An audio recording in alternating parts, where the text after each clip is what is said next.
Look into the mirror. It's embarrassing, he said. Those were his last words to me before he slammed the door. My husband.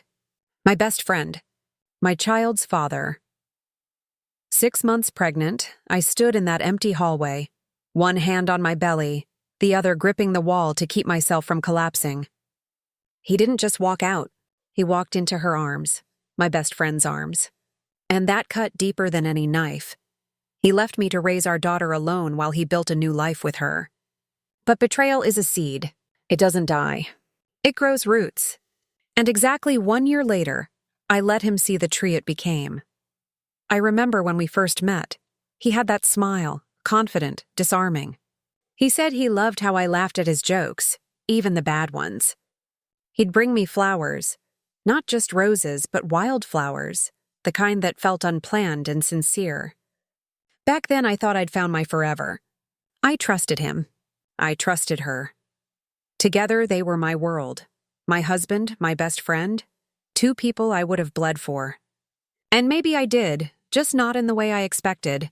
The betrayal didn't arrive as a storm. It crept in like humidity, thick, unseen, clinging to everything. He stopped coming home on time, said work was overwhelming. I believed him. She stopped answering my calls as quickly, said she was busy. I believed her too, but lies always smelled different than truth. They linger. The night I saw his car outside her apartment, engine still warm, that was the night I knew. I didn't scream. I didn't cry.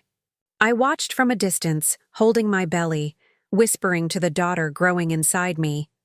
Patience will make him pay, but not tonight. When betrayal burns you, you have 2 choices, ash or steel. I chose steel. I filed for divorce the week after she was born. I kept my face calm in court, my voice steady. Judges don't favor broken women. They favor controlled ones. He thought I'd fight for him. Instead, I fought for my child, and won. Custody mine, house mine, his reputation untouched, for now.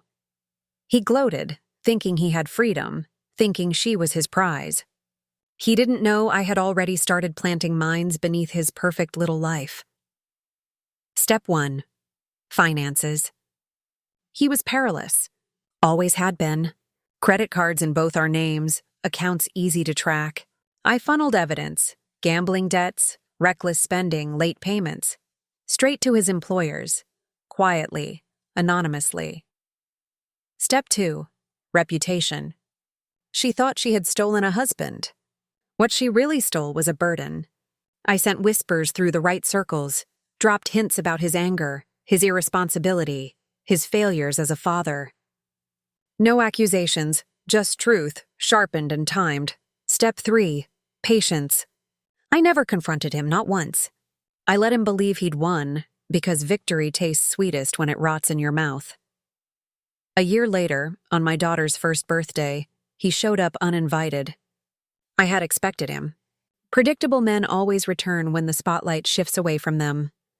He carried a gift he couldn't afford, wrapped in paper that smelled of desperation. He wanted to play the doting father, maybe convince me to let him back into her life.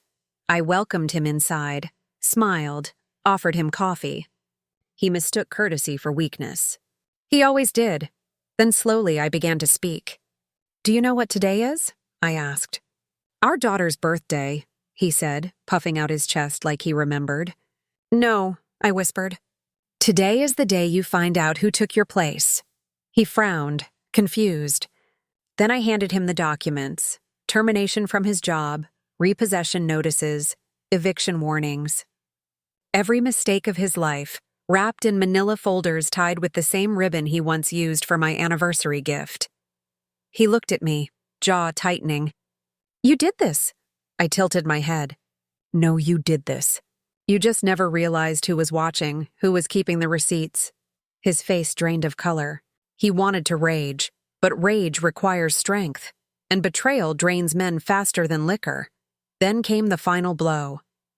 I opened the nursery door. Inside was my daughter, cradled in the arms of the man who had actually shown up for us. A man who had been patient, respectful, waiting. The real father figure she deserved. I didn't need to say a word. His eyes told me he understood. He hadn't just lost me. He hadn't just lost his daughter. He had been replaced. He left with nothing. No family, no future, not even the pride he once wore like armor. She left him soon after. Of course, betrayers rarely stay loyal to each other.